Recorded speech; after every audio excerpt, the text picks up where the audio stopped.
नमस्कार। आज हम बात कर रहे हैं समय की। काल।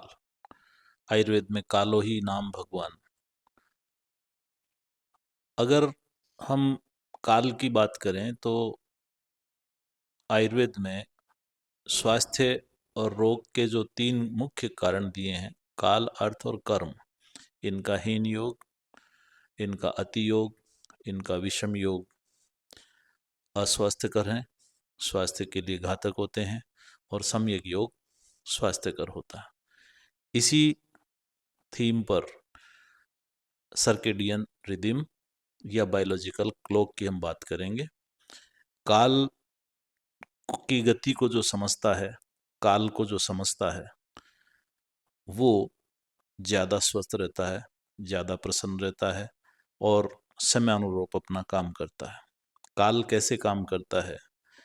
आज देखिए, पेड़ पौधों का एक निश्चित समय में फूल लगते हैं, निश्चित समय फल आता है, निश्चित समय उनका बीज होता है, निश्चित समय उनके पतझड़ होता है। ये सब कौन रेगुलेट करता है? कहाँ से रेगुलेट होता है? इसी चीज़ को अभी आजकल जो आधुनिक विज्ञान है वो बायोलॉजिकल क्लॉक या सर्किडियन रिदम के रूप में मान रहा है, जबकि आयुर्वेद वर्षों वर्षों पूर्व इन सब चीज़ों को अपनी तरफ से बता चुका। समय निर्धारण हमारे शरीर की एक समुन्नत व्यवस्था है। जिस तरह से एक लैपटॉप, एक घड़ी, ये जब हम स्विच ऑफ कर देते हैं उसके बाद में भी वो समय का निर्धारण करती रहती हैं, और जब हम इनको ऑन करते हैं तो ये उसी समय का निर्धारण कर देते हैं। ऐसे ही हमारा जो शरीर है उसमें भी चेतन जितने भी जीव हैं, सजीव हैं, उन सब में एक ये बहुत समुन्नत व्यवस्था है। इसी को हम बायोलॉजिकल क्लॉक कहते हैं। ये बायोलॉजिकल क्लॉक हमारे ब्रेन में, हाइपोथैलेमस में जो न्यूरॉन्स होते हैं, लगभग 20,000 से भी ज़्यादा। वैसे तो न्यूरॉन्स की संख्या बहुत ज़्यादा है, लेकिन जो अ, अवचेतन प्रणालियों का समन्वय करते हैं, जो हम चेतन अवस्था में नहीं रहते हैं, हम सो रहे होते हैं, उस समय में भी उन सब चीज़ों का नियंत्रण करते हैं। हम सो रहे हैं तो भी हमारे श्वास चल रहा होता है, हम सो रहे हैं तब भी हमारा हार्ट चल रहा होता है, हम सो रहे होते हैं भी हमारे शरीर की सारी प्रक्रियाएं चल रही होती हैं।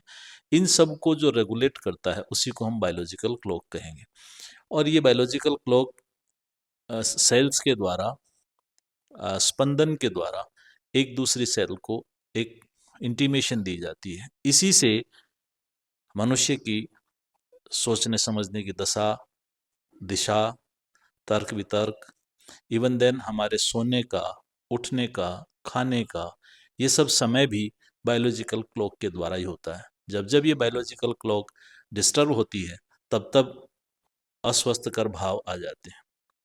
ये बायोलॉजिकल क्लॉक हमारी हमारी दिनचर्या, हम कितने बजे उठते हैं, कितने बजे नहाते हैं, कितने बजे खाना खाते हैं, कितने बजे नाश्ता करते हैं, ये सब चीज़ों के ऊपर निर्भर करती है। हम व्यायाम कब करते हैं, किस तरह का व्यायाम करते हैं, इन सब को रेगुलेट करती है बायोलॉजिकल क्लॉक। हम किस देश में रह रहे हैं? आयुर्वेद में वैसे 3 तरह के देश बताए हैं, लेकिन अगर आप आनु प्रदेश में हैं, आप साधारण प्रदेश में हैं, आप जंगल प्रदेश में हैं, तो वहाँ भी बायोलॉजिकल क्लॉक, आप जैसे भी आप ठंडे प्रदेशों में हैं तो आपकी सुबह, चूंकि ये बायोलॉजिकल क्लॉक, अगर हम सर्केडियन रिदम की बात करेंगे, जिसको कि हमारे यहाँ आचार्यों ने अहोरात्र कहा है, सूर्योदय से सूर्यास्त तक का दिन होता है और सूर्यास्त से दूसरे दिन वापस सूर्योदय का रात्रि होती है। ये जो 24 घंटे का समय होता है, ये देश के ऊपर भी निर्भर करता है। आप पूर्व की दिशा के देश में हैं, पश्चिम की दिशा के देश में हैं, तो वहाँ का सूर्योदय और सूर्यास्त का समय, तो जिस देश में है वहाँ का सूर्य के ऊपर कितना प्रभाव आता है। जंगल प्रदेश हैं उनमें सूर्य का प्रभाव तेज रहता है, अनु प्रदेशों में या शीत प्रदेशों में सूर्य का प्रभाव कम रहता है, तो वहाँ की बायोलॉजिकल क्लॉक थोड़ी सी डिफरेंट होती है। ऐसे ही काल, हमारी जो ऋतुएं हैं, ऋतु के अनुसार बायोलॉजिकल क्लॉक अपने आप सेटअप होती है। आयु, बाल्यावस्था में कुछ अलग होती है बायोलॉजिकल क्लॉक। बाल्यावस्था में सोने का समय ज़्यादा होता है, जागने का समय कम होता है। युवावस्था में पित्त का प्राधान्य होता है, वृद्धावस्था में जागृति ज़्यादा रहती है, शयन कम होता है। ऐसे ही प्रकृति, हम कफ प्रकृति के हैं, वात प्रकृति के हैं, उसके हिसाब से भी अवस्था हमारी क्या है। बहुत सारी जैसे महिलाएं हैं, गर्भावस्था में होती हैं, उस समय उनकी बायोलॉजिकल क्लॉक कुछ अलग किस्म से काम करती है।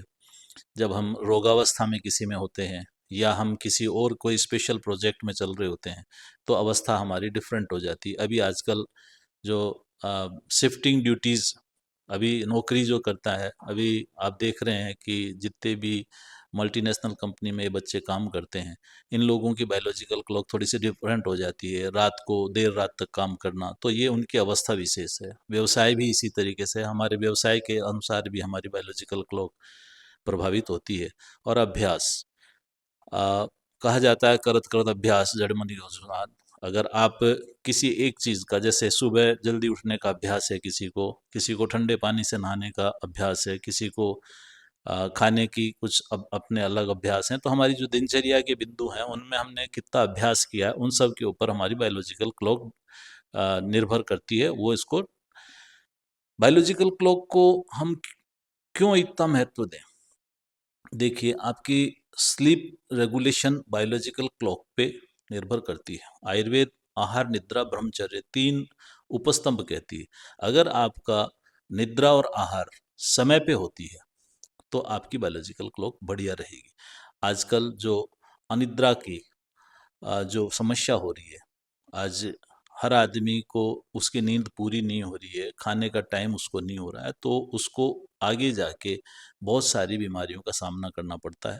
ऐसे ही हमारा मूड मैनेजमेंट भी, हमारी मेंटल हेल्थ भी बायोलॉजिकल क्लॉक पे डिपेंड करती है। अगर आप रूटीन की जो लाइफ है वो अगर डिस्टर्ब हो जाती है तो आदमी स्ट्रेस में आता है और उसका चिड़चिड़ा होना, एंजाइटी में आना, ये सब चीज़ें बायोलॉजिकल क्लॉक पे निर्भर करती है।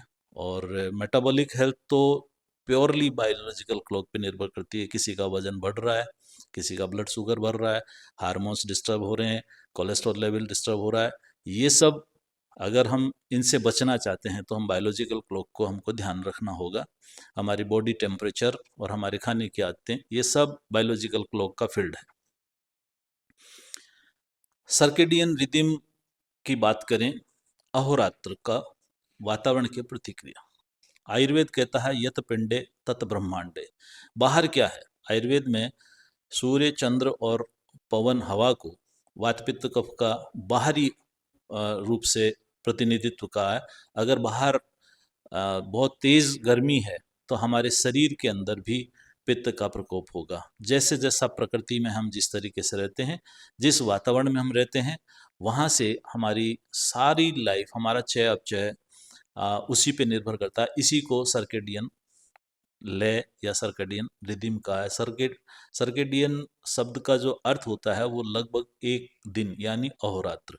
और अगर आयुर्वेद की तरफ से देखें तो हमारे जो दोष हैं उनका प्राधान्य के हिसाब से भी उन्होंने कहा, वह अहोरात्रि भुक्ता नाम ते अंत मध्यादिगा क्रमात्। अहोरात्रि में मतलब दिन और रात में, ते अंत मध्य आदि का क्रमात्, दिवस के प्रारंभ में, दिन के प्रारंभ में कफ का, दिन के मध्य जिसको हम दोपहर कहते हैं पित्त का, और दिन के अंत जिसको हम शाम कहते हैं उसमें वात का। और इसी तरीके से रात्रि के प्रारंभ में वात का, रात्रि मध्य रात्रि में पित्त का, और रात्रि के अंतिम थर्ड में वन थर्ड अगर हम रात्रि के करें तो अंतिम याम जो है वो वात का प्राधान्य वाला होता है। और आचार्य सुश्रुत ने तो हजारों साल पहले इस अहोरात्र को भी 6 ऋतुओं में बना दिया। पूर्वाह्ने वसंतस्य लिंगम। अगर सुबह का जो 4 घंटे का समय है, सूर्योदय इसमें एक पॉइंट है जहाँ से हम अहोरात्र की धारणा बनाते हैं। सूर्योदय से शुरू के 4 घंटे बसंत ऋतु के लिंग होते हैं, मध्याह्न में ग्रीष्म के, अपराह्न में प्रावर्त के, और प्रदोष में फिर वापस वार्षिक हो जाती हैं, और इसी तरह से मध्य में शरद का, और सूर्योदय के पूर्व के 4 घंटे शिशिर और हेमंत का। ये आचार्यों ने हजारों हजारों साल पहले कहा, उसी के हिसाब से हमारे दो उपचय होता है, उसी हिसाब से हमारा प्रकोप होता है। अगर आप ऋतुओं के नाम से बात करेंगे हम, तो अगर प्रारंभ माने, प्रारंभ जो 6 बजे अगर अपन सूर्य उदय मानते हैं, तो 6 बजे से 10 बजे तक का जो समय होता है वो कफ का प्राधान्य वाला होता है, और बसंत ऋतु का उस समय लक्षण होता है। बसंत ऋतु की जो दिनचर्या है, आप देखिए, अभी जो प्रचलन चल रहा है वो किसी भी समय में एक्सरसाइज का प्रचलन चल रहा है, जबकि ऐसा नहीं है। आयुर्वेद कहता है बसंत ऋतु में हमें भ्रमण का, व्यायाम का, इनका, क्योंकि उस समय में कफ का प्राधान्य होता है। और ऐसे ही हम जो खाना खाते हैं, आ, वो हमें किस समय में अच्छी मात्रा में लेना चाहिए, तो वो पित्त के काल में लेना चाहिए। किस समय में हमको, जैसे शाम का जो वर्षा ऋतु आ जाती है, उस वर्षा के टाइम में वर्षा ऋतु का जो प्रभाव आ जाता है 2 बजे से शाम को 6 बजे तक, तो उस समय में शरीर का बल कम हो जाता है। और वर्षा के ऋतु के जो तरीका बताया है, ऋतुचर्या बताई गई है कि वात का प्रकोप होने से हम थोड़ा विश्राम में रहें। हम जैसे रात्रि का जो भोजन हम करते हैं वो अल्प मात्रा में होना चाहिए। इसी तरीके से अगर आगे बात करते हैं कि रात्रि के प्रथम प्रहर में प्रावर्त ऋतु का बताया है, और ऐसे ही मध्य रात्रि में शरद ऋतु का, और कफ प्रधान फिर वापस रात्रि के अंत में आता है जहाँ हेमंत और शिशिर। अब आप देखिए कि मॉडर्न साइंस भी इस बात को मानती है कि अगर शरीर में हमें सबसे ज़्यादा शीत का अनुभव होता है, तो वो रात्रि को 2 बजे से सुबह 6 बजे तक होता है। तो ये किस समय में, अगर आप बात करें तो 10 बजे हमारे यहाँ ऑफिसेज का टाइम होता है, वो केवल इसीलिए होता है कि 10 बजे सबसे ज़्यादा एक्टिवनेस शरीर में होती है। तो अगर हम इन सब चीज़ों को मानते हैं और इस हिसाब से अपना जीवन को, अपनी लाइफस्टाइल को, अपनी दिनचर्या को सेट करते हैं, तो हम प्रकृति के साथ, और मनुष्य जितना ज्ञानवान होता जा रहा है उतना ही वो प्रकृति से दूर होता जा रहा है। जबकि पशु पक्षी और जिन जो वो सारे, आपने कभी भी दोपहर में पक्षियों को चहचहाते हुए नहीं देखा होगा, दोपहर में उनको कहीं भ्रमण करते हुए नहीं देखा होगा। वो दोपहर में शांत रहते हैं, रात में शांत रहते हैं। सुबह सुबह अर्ली मॉर्निंग पक्षियों की चहचहाट होती है, जैसे ही सूर्योदय होता है उनका कार्यक्रम शुरू होता है, सूर्यास्त होता है वो अपने घोंसलों में आ जाता है। जबकि हमने हमारी जो लाइफस्टाइल है उसको डिस्टर्ब किया है। जब से हमने इन लाइफस्टाइल को डिस्टर्ब किया है, तब से व्याधियों की संख्या, और न केवल शारीरिक व्याधियां, मानसिक व्याधियां भी अधिक हुई हैं। आइए हम सब प्रकृति के अनुसार, प्रकृति के समय के अनुसार, शाम का समय अलग होता है। और अगर हम बात करें, हमारी माताएं, नानी दादी, ये सब शाम के समय में ऐसा नहीं करते हैं, दोपहर में ऐसा नहीं करते हैं, सुबह सुबह ऐसा नहीं करते हैं, ये जो चीज़ें कहा करती थी।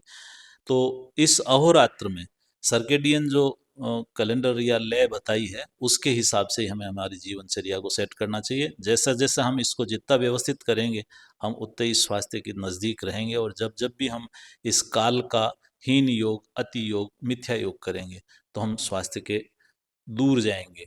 आइए इस जानकारी को लोगों को पहुंचाएं, और कोशिश करें कि हर एक आदमी की दिनचर्या सर्केडियन लय के अनुसार, प्रकृति के अनुसार, वातावरण के अनुसार हो।